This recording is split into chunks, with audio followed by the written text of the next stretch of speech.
여러분, 제가 양육과정 중에 제자 훈련을 맡고 계신 거 다 아시죠? 맡고 있는 거 1년에 이제 1년 과정인데 1학기, 2학기가 있어요. 저희는 이제 상하반기라고 하지 않고 1학기, 2학기인데 1학기 때 제가 운영하는 남자반, 여자반 두 반인데 남자반에서 한 분이 이제 그런 질문을 하셨어요. 그때 챕터가 뭐였냐면 기도의 응답이라고 하는 주제의 챕터였거든요. 하나님의 말씀 속에서는, 약속의 말씀 속에서는 기도 응답이 분명하고 기도 응답 해주겠다라고 하는 약속이 참 많고, 그리고 특히 이제 구약 성경에 보면 뭐 말만 하면 바로바로 응답해 주시는 하나님이 있지 않습니까? 특히 이제 다윗과 같은 사람은 하나님, 저 족속을 치러 올라가야 합니까 말아야 합니까 그랬을 때 치러 올라가라 라고 바로 답변해 주시고, 내가 떠나야 합니까 말아야 합니까 그럼 떠나라 그럼 떠나고, 그냥 있어라 그럼 있고, 이렇게 즉각 특별히 다윗과 같은 사람은 그렇게 잘 응답해줘서 기도하기가 참 쉽겠는데, 오늘날 우리가 기도를 하다가 잘 안 하는 이유는 어쩌면 기도 응답이 바로바로 안 와서, 만약에 구약시대처럼 바로바로 내가 기도한 즉시 하나님 무슨 말씀을 주시거나 어떤 응답을 주시면, 어떤 사인을 주시면 왜 기도를 안 하는 거예요? 그건 뭐 하지 말라 그래도 하겠지. 근데 응답이 안 오니까 바로바로 뭔가 하나님 이거 어떻게 할 거예요 물어봐도 뭐 하나님이 부채도자처럼 뭐 왼쪽으로 가라 오른쪽으로 가라 그렇게 하시지 않잖아요. 그러니까 그게 힘들어서 기도를 하다가도 포기하고, 기도를 하다가도 지연하고, 기도를 하다가도 나중에는 기도할 생각조차 안 하게 되는 그런 오류에 빠진다는 그런 얘기를 하셨습니다.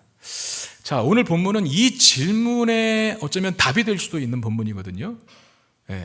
한번 잘 들어보시기를 바랍니다. 예수님께서 하나의 비유를 드시는데 이 비유에 불의한 재판장과 과부가 등장합니다. 이 비유가 의미하는 것이 무엇인지를 알기 위해서 먼저 비유를 시작하시면서 하신 말씀을 보아야 되는데, 1절에 예수께서 그들에게 항상 기도하고 낙심하지 말아야 할 것을 비유로 말씀하여 라고 되어 있습니다. 제자들에게 기도할 때 가져야 할 태도에 대해서 가르치시면서 이 비유를 드신 거거든요. 기도할 때 가장 중요한 거 항상 기도해야 된다라고 하는 말, 기도의 지속성을 의미하겠죠. 그 다음에 또 뭐라고 그랬습니까? 낙심하지 말라. 그러니까 항상 기도하는 것을 우리에게 명령으로 주셨다면, 근데 그 항상 기도하는 게 어려운 이유가 낙심이 찾아오기 때문에 기도를 안 하게 된다는 거예요. 그러니까 항상 기도해야 되는데 낙심하지 말라라고 하는 것이 따로 떨어진 개념이 아니라 같이 연결된 개념인데, 낙심할 상황이 있으니까 기도를 중단하게 되는 거거든요. 그러니까 항상 기도하기 위해서는 이 낙심의 문제를 해결해야 되는데, 그럼 왜 기도하다가 낙심하게 되는가? 뻔합니다. 응답이 안 되니까 낙심하게 되는 거예요. 아무리 부르짖어봤자, 아무리 외쳐대봤자 마치 허공을 향해서 외치는 것처럼 정말 내 기도를 하나님께서 듣고 계신가? 그런 의심이 들기 때문에 기도를 하나가 안 하는 겁니다. 낙심하게 되는 거죠. 근데 예수님은 오늘 본문에서 낙심하지 말라라고, 이 낙심이 용기를 잃지 말라라고 하는 뜻도 되거든요. 그러니까 용기가 꺾인다는 거죠. 용기를 잃지 않을 때 계속 뭔가를 할 수 있는데 낙심하게 되고 용기를 꺾이게 되니까 중단하는 겁니다. 근데 용기를 잃지 말래요. 낙심하지 말래요. 그러면서 드신 비유가 이 불의한 재판장과 과부의 비유거든요. 자, 먼저 비유에 등장하는 첫 번째 인물인 이 불의한 재판관이 왜 불의한이라고 하는 수식어를 달게 되었을까 하는 건데, 2절에 이르시되 어떤 도시에 하나님을 두려워하지 않고 사람을 무시하는 한 재판장이 있는데, 자, 재판장이 어떻게 묘사되고 있습니까? 일단 하나님을 두려워하지 않는데요. 그리고 또 하나, 사람을 무시한대요. 자, 하나님을 두려워하지 않고 사람을 무시하는 건 어쩌면 이 재판장이 재판장으로서의 공정한 재판을 기대하기 힘든 사람이다 라는 것과 같은 뜻이에요. 왜냐하면 하나님을 두려워해야죠. 재판장이 뭐 하는 사람입니까? 정의와 공의를 해야 하는 판결을 해야 되는 거 아닙니까? 하나님을 두려워하면 자기의 이득을 떠나서, 자신의 이해관계를 떠나서 하나님 두렵기 때문에 정직하고 진실하게 판단할 텐데, 일단 하나님을 안 두려워한대요. 그리고 사람을 존중해야 되는 것 아닙니까? 저 사람이 명예가 있든 권력이 있든 아니면 명예가 없든 권력이 없든 뭐 돈이 있든 돈을 가지지 않든 부자든 가난하든 간에 한 사람으로서 존중을 해서, 무시하는 게 아니라 존중을 해서 그 사람에게 대한 정당한 판결을 해줘야 되는데, 이 재판장은 이 두 가지가 다 빠져버렸어요. 그러니까 어떤 경우에도 정당한 판결을 기대할 수 없는 소위 썩어빠진 그런 재판장이었다는 겁니다. 그리고 등장하는 한 사람은 과부인데, 여러분, 과부는 설명할 필요가 없지 않습니까? 당시 남성이 굉장히 중요한 역할을 했고 남편을 잃어버린 아내가 먹고 살 길이 막막해지는 시대였는데, 일단 남편이 없다라고 하는 건 가장 큰 문제고, 남편이 없는 것과 동시에 경제력이 이제 더 이상 주어지지 않는, 그래서 사회적 약자 중에 약자, 이게 이제 과부입니다. 그 사회적 약자 중에 약자인 과부가 이 불의한 재판장을 찾아간 거예요. 왜? 3절. 그 도시에 한 과부가 있어 자주 그에게 가서 내 원수에 대한 나의 원한을 풀어주소서 하되 그랬어요. 자, 과부에게 어떤 원한이 있었답니다. 뭔가 정당하게 자기는 행했는데 불의한 것을 당했다는 거죠. 불공평한 일, 억울한 일을 당했다는 뜻이에요. 그 억울함을 가지고 재판장에게 찾아가서 나의 원한을 좀 풀어주세요 라고 간청을 하고 호소를 하고 애원을 했다는 겁니다. 누가복음 20장에 보면 서기관들에 대해서 예수님께서 비난하시면서 여러 가지 비난 목록들이 있거든요. 그 중에 하나가 뭐냐면 서기관들이, 바리새인과 서기관들 항상 쌍으로 등장하는 사람들 있잖아요. 그 종교 지도자들, 타락한 종교 지도자들, 그 서기관들이 과부의 가산을 삼킨대요.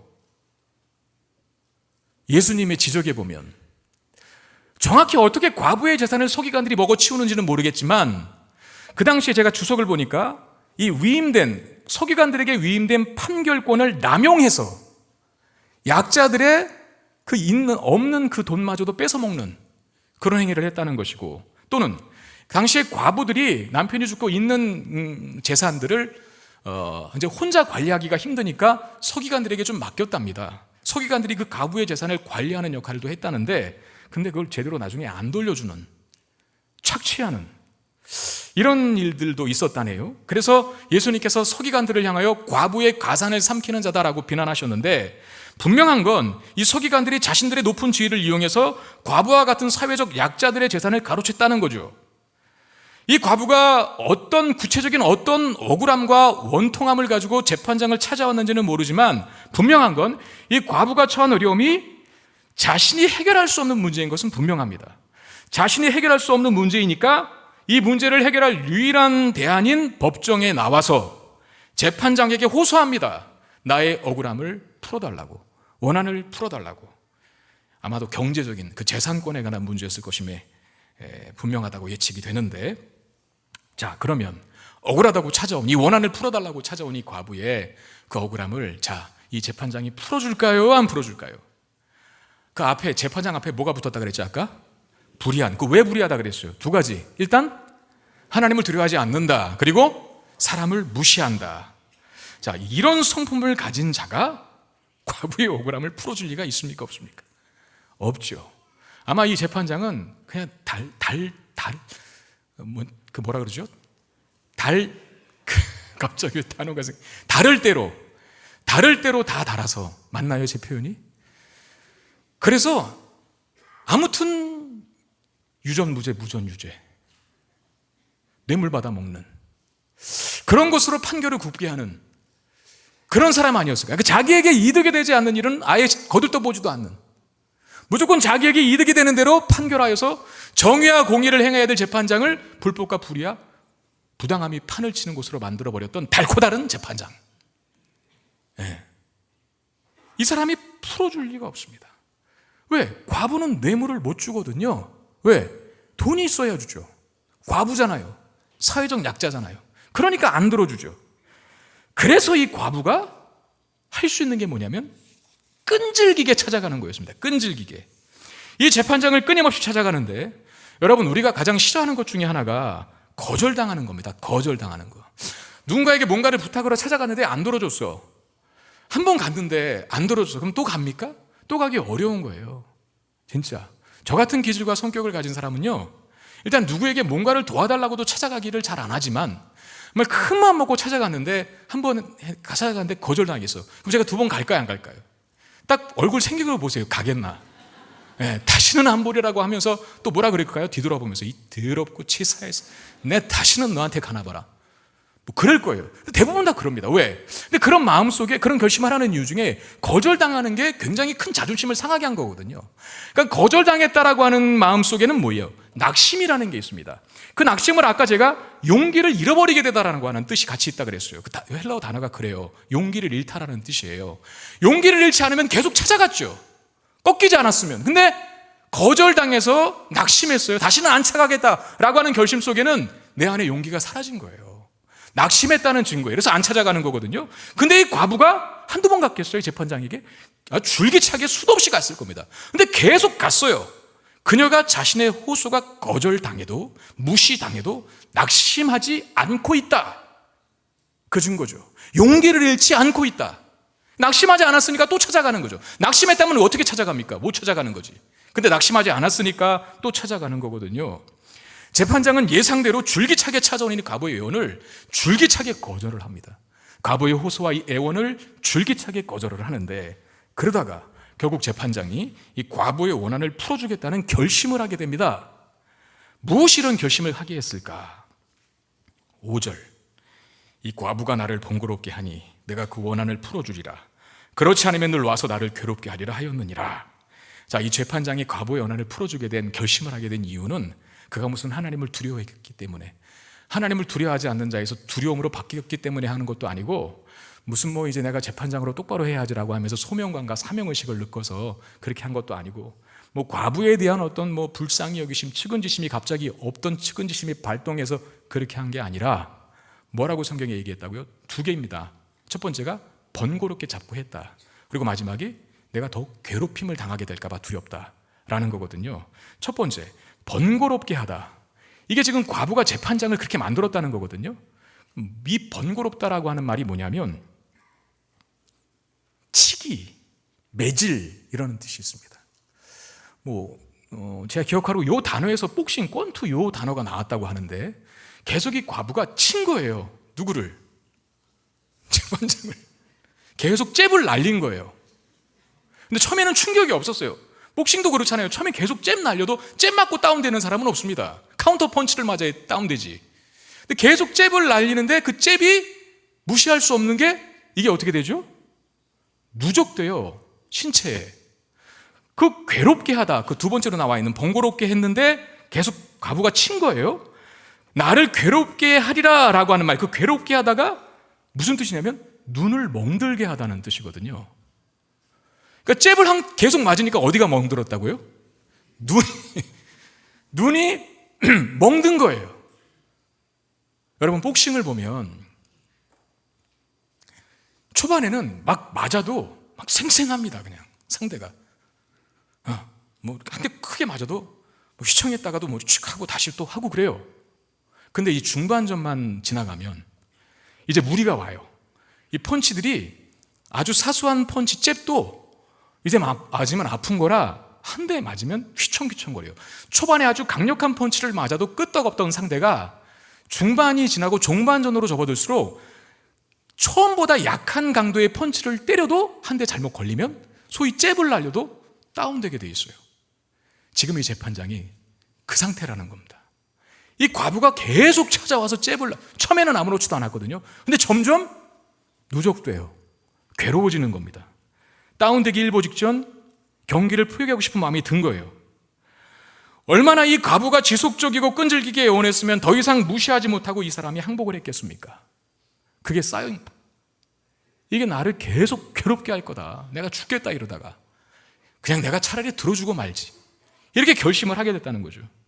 여러분, 우리의 자녀들도, 우리가 길러내는 자녀들도 보면 뭔가를 끈질기게 부모에게 요구하는 아이들이 있잖아요. 아주 끈질기게, 정말 끈질기게 요구하는 아이들이 있어요. 근데 그 아이가 요구하는 게 악한 것이거나 아니면 자신을 해롭게 하는 것이 아닌 이상, 내가 지금 당장은 들어주지 못해도 계속 끈질기게 구한다고 꿀밤 때리거나 구박하지 마세요. 그 아이 반드시 대성할 겁니다. 공부 잘하는 친구들도요, 일단 기본 자세는 뭔지 아세요? 계속 앉아있는 친구입니다. 아무튼 공부만 하려고 앉아있으면 갑자기 뭐가 자꾸 생각나서 마렵지도 않은 화장실 가고 싶은 그런 생각 계속 나고, 여길 정리해야지 저기 정리해야지 하다가 정작 공부한 시간 다 까먹는 친구들은 공부 못합니다. 근데 줄기차고 끈질기게 의자에 일단 탁 엿을 붙여놓은 것처럼, 본드를 붙여놓은 것처럼 앉아있는 훈련이 잘 된 친구들이 공부 잘할 가능성이 높아요. 끈질기게 뭔가를 구하는 아이들을 보면 너무 그렇게 뭐라 그러지 말고, 귀찮다고 뭐라 그러지 말고, 아이고 내 새끼 대성하겠구나, 그렇게 생각해 주시기를 바랍니다. 여러분 옆에 있는 남편들이요, 아내, 여러분들이 그렇게 끈질기게 구애해서 얻은 것 아닙니까? 맞죠? 네. 끈질기지 않았다면, 포기했다면, 중간에 하다가 아예 안 돌아오네, 그리고 포기했다면 지금 얻으셨겠어요? 이 아리따운 아내들을? 예? 포기하지 않고 끈질기게 구애를 해서 정말 인생의 큰 반려자를, 동반자를 얻은 것 아닙니까? 그 말도 있잖아요. 세상에 용기 있는 자가, 저는 이렇게 말하고 싶습니다. 포기하지 않는 자가 미인을 차지한다. 그런 겁니다. 끈질김. 이 과부가 그랬어요. 절대 포기하지 않고 낙심하지 않고 계속적으로 구했어요. 그랬더니 불의한 재판장이 항복을 하는 겁니다. 그러면서 예수님이 이 불의한 재판장과 하나님을 대조하는데 6절 8절 상반절까지 주께서 또 이르시되 불의한 재판장이 말한 것을 들으라. 하물며 하나님께서 그 밤낮 부르짖는 택하신 자들의 원한을 풀어주지 아니하시겠느냐? 그들에게 오래 참으시겠느냐? 내가 너희에게 이르노니 속히 그 원한을 풀어주리시라 그랬어요. 하나님을 두려워하지 않고 사람을 무시했던 이 재판장도 그 과부가 끈질기게 찾아와서 애원해서 결국 내가 들어주겠다라고 결심했다고 한다면, 하나님은 이 불의한 재판장도 결국은 들어줬다면, 이 하나님은 얼마나 택한 자들, 그 택한 자들이 누구겠어요? 하나님의 백성들, 그리스도인들, 하나님의 자녀들을 말하잖아요. 택한 자들의 억울함과 원한을 더 잘 풀어주시지 않겠느냐 라고 불의한 재판장과 하나님을 대조하는 겁니다. 우리가 언젠가도 보았던 그런 말씀이죠. 악한 자라도 자식에게 좋은 것을 줄 줄 알거든. 악한 자라도 자식에게 좋은 걸 줄 줄 알거든. 하물며 하늘에 계신 너희 아버지께서 구하는 자에게 좋은 것을 주시지 않겠느냐 라고 하는 말과 어쩌면 같은 맥락이죠. 과부가 끈질기게 찾아온 것 때문에 불의한 재판관이 그 요구를 들어줬다면, 선하신 하나님은, 너희들의 아버지 되신 하나님은 자녀된 권세를 가지고 그 억울함을 풀어달라고, 원한을 풀어달라고 구하는 너희들에게 그 원한 푸는 일을 왜 지체하시겠니? 더 잘 풀어주시지 않겠니라고 말씀한 겁니다. 여러분, 이 비유를 말씀하신 이유가 무엇 때문일까요? 우리 지난주 들었던 이전 문맥의 말씀을 좀 봐야 합니다. 우리 지난주 이전 문맥에 보면 예수님의 재림이 주제거든요. 예수님의 재림. 누가복음 17장 22절 말씀을 한번 다시 보십시오. 우리 한번 같이 읽겠습니다. 시작. 또 제자들에게 이르시되 때가 이르리니 너희가 인자의 날 하루를 보고자 하되 보지 못하리라. 자, 때가 나왔고 인자의 날이라고 하는 말이 나왔는데, 이게 제가 뭐라 그랬어요? 이걸 예수님 재림의 때라 그랬잖아요. 자, 1세기 당시 오셨던 초림, 첫 번째 오셨던 초림의 주님은 구원의 주님으로 오시는 겁니다. 구원을 이루기 위한 목적과 사명을 가지고 이 땅에 오신 성격이 크죠. 그런데 우리가 지금 기다리고 있는 다시 오실 재림의 주님은 구원의 주님으로서가 아니라 심판의 주님으로서 오십니다. 믿지 않는 사람들을 심판하고 불의한 세상을 심판하는 그 심판의 주님으로 오시는데, 그런데 그 심판의 주님으로 오시는 예수님의 재림이 바로 이루어진다 그랬어요? 아니면 지연된다 그랬어요? 지연된다 그랬습니다. 왜? 그거 아까 누가복음 10장 22절에 보면 너희가 인자의 날 하루를 보고자 하되 보지 못하리라 라고 했잖아요. 그 말은 뭡니까? 제자들은 못 본다는 거죠. 예수님 다시 오리고. 근데 우리도 지금 아직까지도 우리도 못 보고 있어요. 자, 1차적으로 재림이 금방 되는 게 아니라 지연이라고 하는, 연기되는, 계속해서 미루어지는, 시간이 많이 드는 것이 있는데, 이 지연이라는 것 자체가 일단 우리들이 가진 믿음을 자꾸 흔들리게 만들어요. 만약에 일주일에 오신다, 여기 믿음 지키지 못할 사람 아무도 없을 겁니다. 근데 만약에 우리가 모르는 10년 후에 오실 수 있고 20년 후에 오실 수 있어요. 그 10년과 20년 기다리는 사이에 어쩌면 우리 중에 3분의 1이 빠져나갈지도 몰라요. 못 기다리는 거예요. 자꾸 지체되니까. 이 지연이라는 것 자체가 그리스도인들을 힘들게 하는데, 우리의 믿음을 지키기 힘들게 하는데, 하나님 나라의 두 가지 특성이 있다고 제가 그랬습니다. 현재성과 미래성. 현재성은 뭐라 그랬죠? 이미 임한 하나님 나라. 예수님께서 1세기 당시에 오심으로 하나님 나라를 시작하셨잖아요. 우리는 이미 시작된 하나님 나라 속에 살고 있는 겁니다. 그런데 아직 완성되지는 않았죠. 이걸 하나님 나라의 미래성이라고 합니다.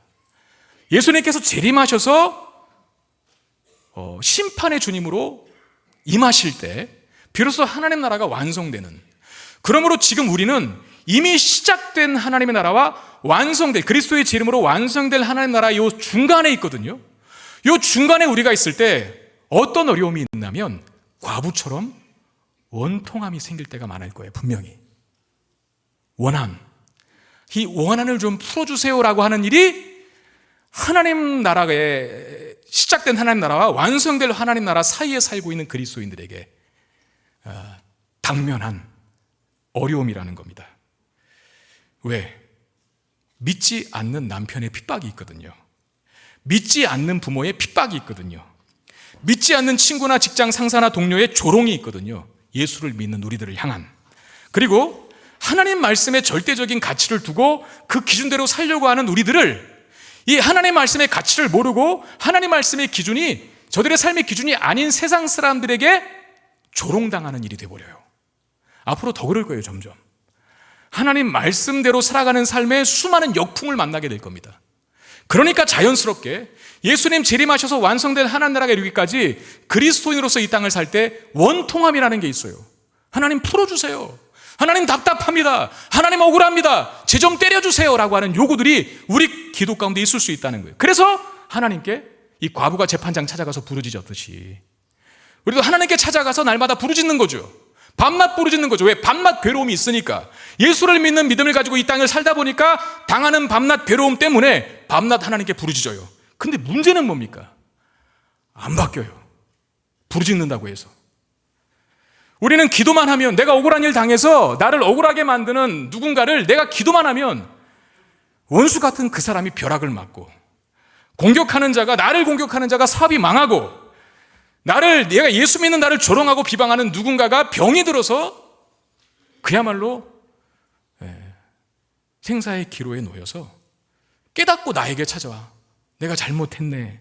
싹싹 빌면서 제발 나를 용서해 주게. 여보게, 나를 위해서 좀 하나님께, 당신이 믿는 하나님께 좀 기도 좀 해주게. 우리 이런 일이 바로 일어나기를 원하잖아요. 그런데 그런 일이 잘 안 일어나. 그래서 빠지기 쉬운 게 뭐죠? 낙심, 용기를 잃어버려서 기도하는 걸 중단합니다. 왜? 안 들어주니까. 원수 안 갚아주시니까. 보복 안 해주시니까. 보란듯이 본때를 보여주시지 않으시니까. 기도하다가 낙심해서 중단해요. 심지어는 믿음의 길에서 기도하는 것 중단할 정도가 아니라 아예 신앙을 버려버리는, 믿음의 길에서 이탈하려는 조짐을 보이기 시작하는 사람도 있어요. 그런데 오늘 분명히 말씀하는 한 가지 교훈은, 주님께서 우리에게 말씀하시는 한 가지 분명한 메시지는 낙심하지 말라는 겁니다. 이 과부를 통해서 보여주고 계시죠. 과부가 한 일이 뭡니까? 끈질기게 지속적으로 낙심하지 않고 호소한 겁니다. 결국 불의한 재판장마저도 과부의 원한을 풀어주겠다고 결심했어요. 하물며 하나님께서는 택하신 자들의 원한을 얼마나 더 잘 풀어주시겠느냐 그 말입니다. 하나님은 불의하지도 악하지도 않잖아요.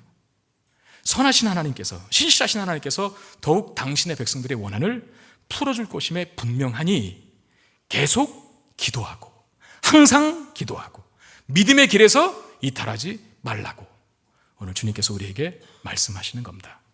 갈라디아서 6장 8절 9절의 말씀인데 우리 한번 같이 읽겠습니다. 시작. 자기의 육체를 위하여 심는 자는 육체로부터 썩어질 것을 거두고 성령을 위하여 심는 자는 성령으로부터 영생을 거두리라. 우리가 선을 행하되 낙심하지 말지니 포기하지 아니하면 때가 이름에 거두리라. 아멘. 선을 행하되 낙심할 일이 있다는 거죠. 그러니까 성령을 위하여 심는다. 여러분, 심는다라는 게 심었다가 바로 열매 맺으면 다 심게? 그렇잖아요. 내가 심은 다음에 1시간 후에 막 열매가 주렁주렁 맺혀. 그럼 농사 안 질 사람이 여기 어디 있겠어요? 근데 심었는데 이 열매가 맺히기까지는 한참을 기다려야 돼. 어쩌면 기다려도 열매를 못 맺을 때도 있어. 그래서 낙심할 상황이 생긴다는 거죠. 성령을 위하여 심을 때, 거룩한 삶을 살 때, 기도를 중단하지 않고 계속 기도하려고 할 때 낙심할 상황이 온다는 거예요. 그럼에도 불구하고 선을 행하되 낙심하지 말라. 포기하지 않으면 때 하나님의 때가 있다는 거예요. 때가 이르면 그때 거두리라 라고 말씀하셨습니다. 여러분, 기도하는 일에 끈기가 있으시기를 주의 이름으로 축원드립니다. 믿음과 신앙의 삶을 사는 일에 수많은 방해가 있고 조롱이 있고 비방이 있어도 하나님의 때가 있음을 믿고 그 믿음의 길을 부단히 끝까지 걸어갈 수 있는 저와 여러분 되시기를 주의 이름으로 축원드립니다. 우리가 하는 봉사도 마찬가지, 봉사하다가 어려움 많잖아요. 네. 주차위원 너무 힘들 거고, 차량 봉사위원 너무 힘들 거고, 식당 봉사도 너무 힘들 거고, 뭐 성가대도 너무 힘들 거고, 안 힘든 봉사가 어디 있겠습니까? 칭찬을 해줘도 할까 말까인데, 또 봉사하다가 이런저런 사람의 잘못된 소리들, 비방들, 조롱들, 비난들, 평가들 많잖아요.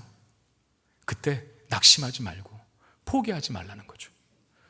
포기하지 않으면 때가 이름에 거두리라 약속하셨습니다. 하나님의 때가 있음을 믿고 끝까지 기도의 삶, 봉사의 삶, 예배의 삶, 믿음의 삶을 사는 저와 여러분 되시기를 주의 이름으로 축원드립니다. 하나님의 때에 반드시 응답하실 줄로 믿습니다. 자, 여기까지는 좋습니다. 오케이. 포기하지 않겠다. 내가 뭐 기도하다가 기도 중단했는데 다시 해야겠다. 내가 하나님께 기도해도 뭐 응답이 없어서 그냥 기도 안 하고 사는데 다시 해야겠다.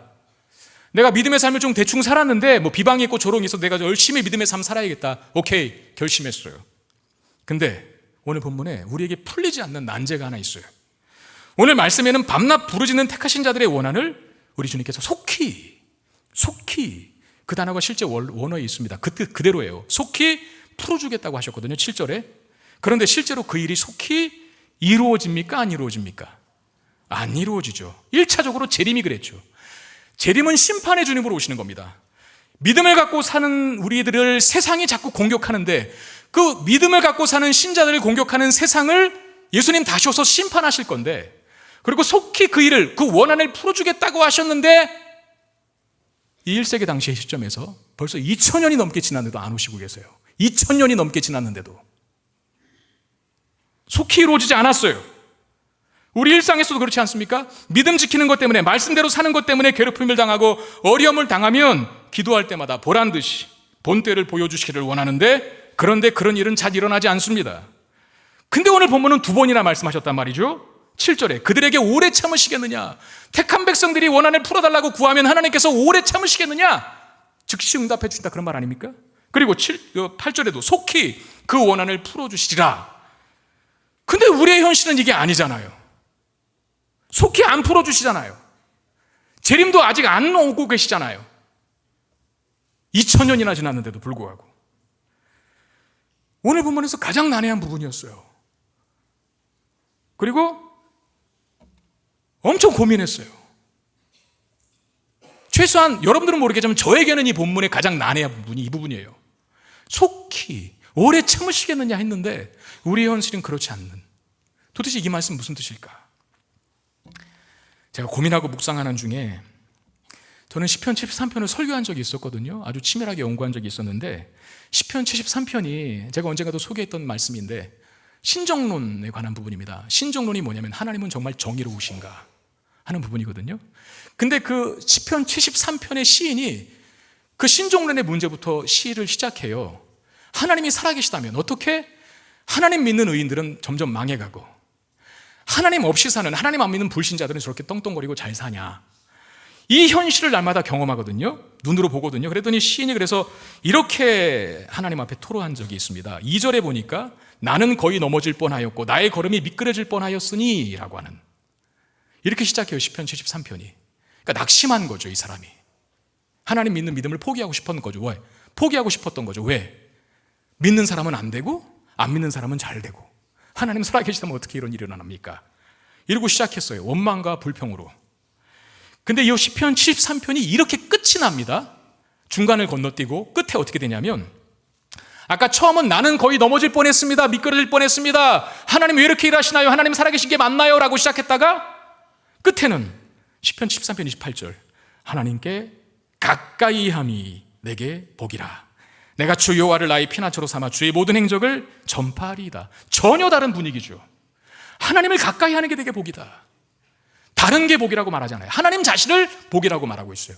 하나님이 주신 재물이 내게 복이다, 하나님이 주신 직장이 내게 복이다, 하나님이 주신 자녀가 내게 복이다가 아니라 하나님 자체가 내게 복이다 라고 말하고, 주님의 나의 피난처로 삼아 주의 모든 행적을 전파하는 복음 전도자가 되겠다 라고 고백하는 것으로 끝이 나는데, 도대체 중간에 무슨 일이 있었기 때문에 이런 반전이 일어난 것일까? 한 시편 안에서 시편 13편 정확히 중간이 17절이거든요. 불평과 원망이 전반부였다면 회복과 치유와 기대와 소망으로 바뀐 게 후반부라. 그 중간에 불평과 원망의 전반부를 기대와 소망의 후반부로 바꾼 게 있어요. 시편 13편 17절. 하나님의 성소에 들어갈 때야. 요겁니다. 하나님의 성소는 하나님의 임재를 상징하는 초소입니다. 아까 하나님께 가까이함이 내게 복이라 그랬어요. 이 시인이 왜 하나님의 성소에 들어갔을까요?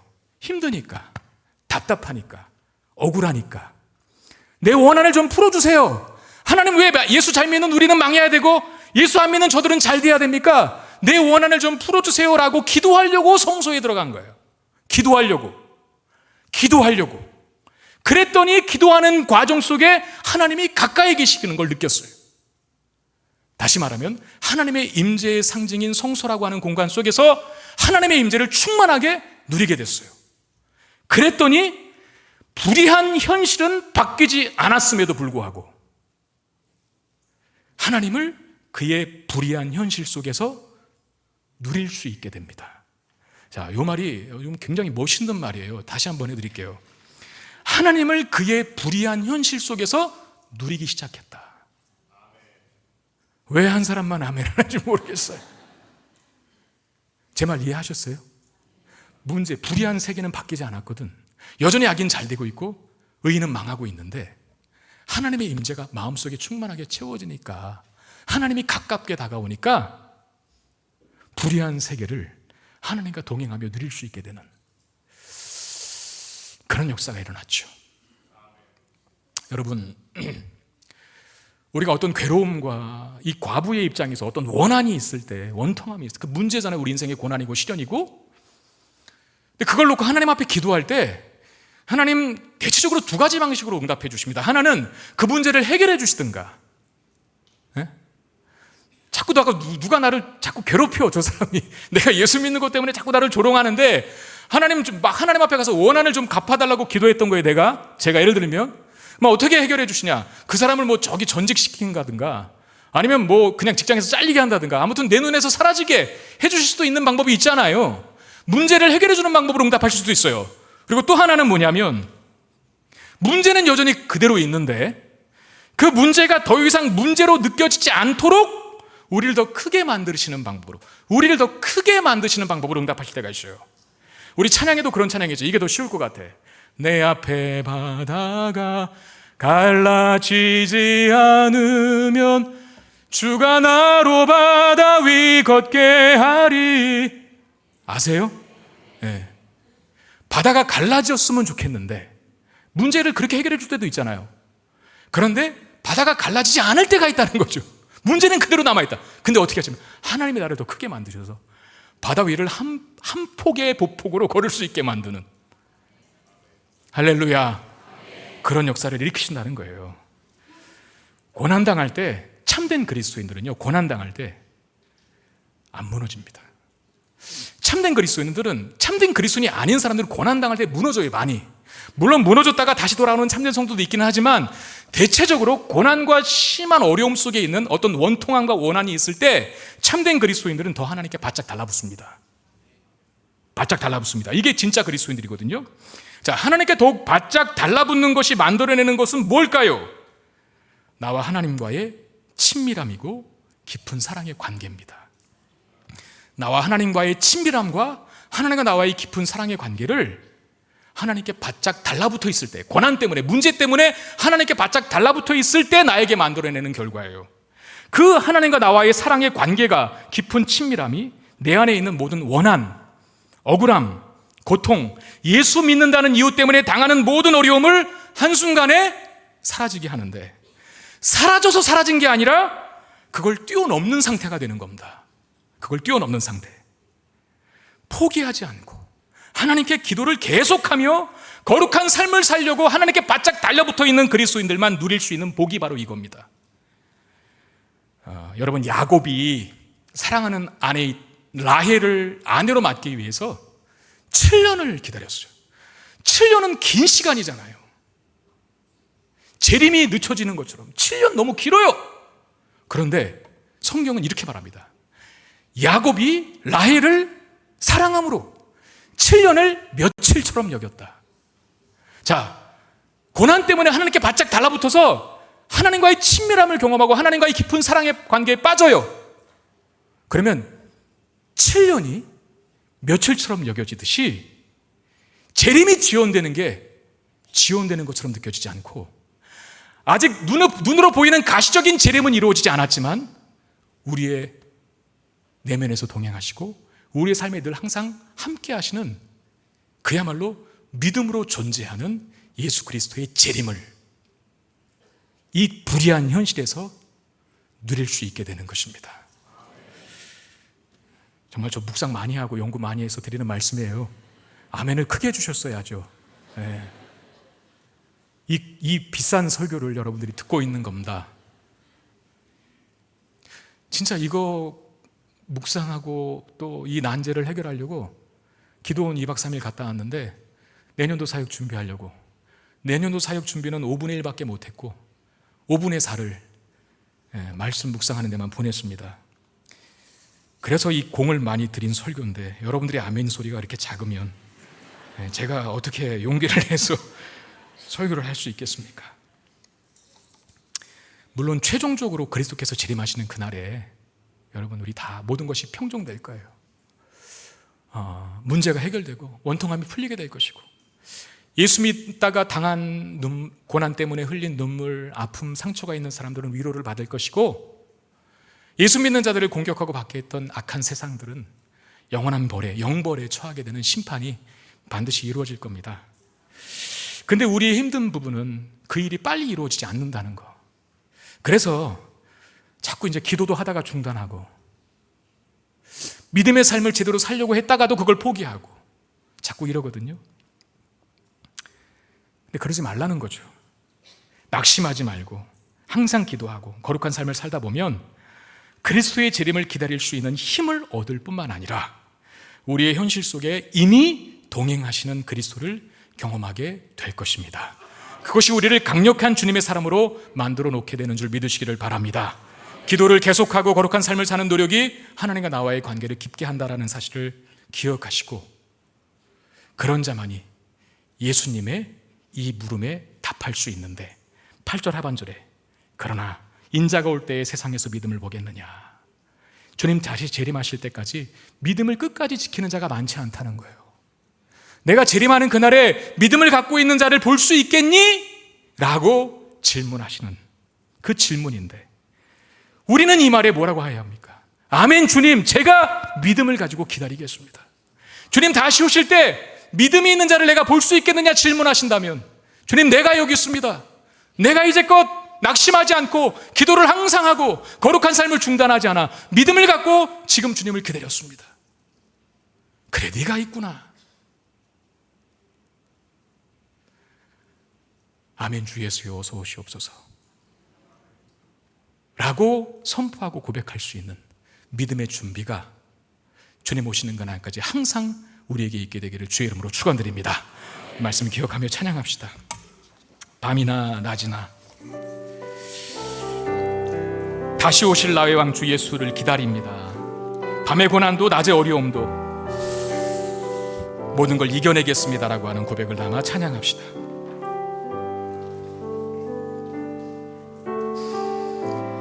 나의 소망 되신 주를 바라봅니다.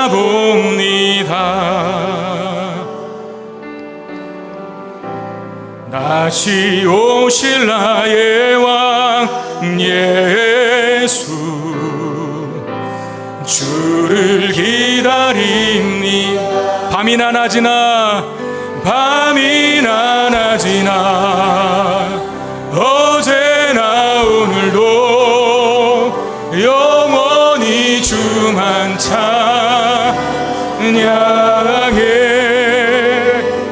괴롭고 슬플 때 낭망하여 넘어져도 언제나 주만 찬양하. 밤이나 낮이나 밤이나 어제나 오늘도 영원히 주만 찬양합니다. 아멘. 은양에 괴롭고 슬플 때 낭망하여 넘어져도 언제나 주만 찬양. 넘쳐나네 넘쳐나네 넘쳐나네 넘쳐나네. 주를 향한 내 속에 갈망이 주님께로 날 이끌어 주소서. 주님을 다시 한번 전심으로 찬양합시다. 넘쳐나네 넘쳐나네 넘쳐나네. 주를 향한 내 속에 갈망이 주님께로 날 이끌어 주소서. 다시 한번 찬양할까요? 우리의 마음을 담아서 넘쳐나네 넘쳐나네 넘쳐나네. 주를 향한 내 속에 갈망이 주님께로 날 이끌어 주소서. 주님을 더 원합니다. 우리 들은 말씀 기억하며 딱 1분만 우리 같이 한번 기도합시다. 하나님, 내가 낭망하지 않고 계속 기도하게 하여 주옵소서.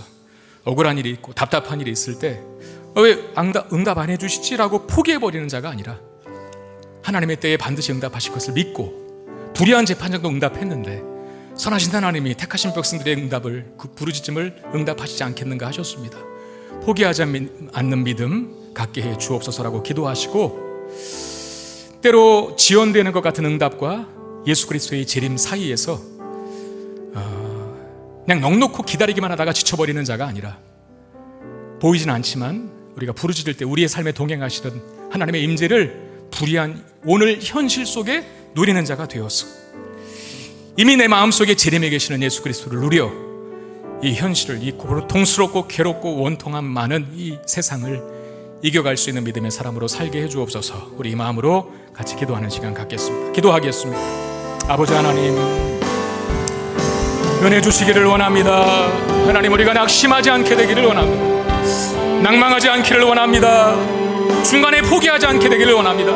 들쑥날쑥한 신앙생활을 청산하게 되기를 원합니다. 한결같이 우직하게 주님 바라보면서 하나님 응답하실 것에 대한 기대와 소망, 반드시 다시 오셔서 모든 것들을 평정하실 주님이 우리 주님이라는 사실을 기억하며 믿음의 길을 끝까지 걸어갈 수 있게 하여 주옵소서. 고난과 어려움이 우리를 하나님께로 바짝 달라붙게 하여서 하나님과의 친밀한 사랑의 관계 누리게 하시고, 주님과의 나의 사랑이 더욱더 깊어져서 문제가 더 이상 문제로 느껴지지 않는 더 크게 나를 만드시는 하나님의 역사를 경험하며 사는 우리 모두가 되게 하여 주시옵소서. 하나님, 은혜 주시기를 원합니다. 우리가 다 그런 강한 믿음 소유할 수 있게 하여 주옵소서. 참 내가 여기 있습니다 말할 수 없는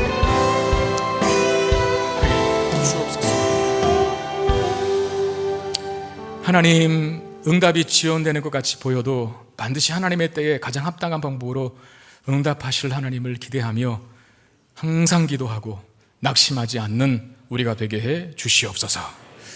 고난과 원통함과 어려움 때문에 하나님 앞에 늘 나아가 기도하는 자, 기도 응답 이전에 하나님과의 친밀함을 경험하는 복을 누리게 될 줄로 믿습니다.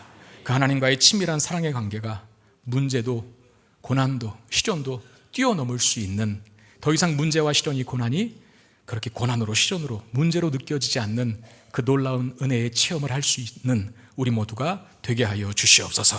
주님, 다시 오시는 그날까지 끝까지 우리의 믿음을 지켜 내가 다시 오는 날 이 세상에서 믿음을 보겠느냐라고 하는 주님의 물음에 아멘 주님, 내가 믿음 보여드리겠습니다 라고 고백하고 선포할 수 있는 우리 모두가 되게 해 주시옵소서. 귀한 힘을 받아주시고 하나님 나라와 영광을 위해서 아름답고 존귀하게 사용되게 하시고 한 주간 살아가는 우리 사랑하는 성도들의 모든 영과 육의 필요들을 우리 하나님 풍성하게 채워 주시옵소서. 우리 주 예수 그리스도의 이름으로 간절히 축복하며 기도하옵나이다. 아멘.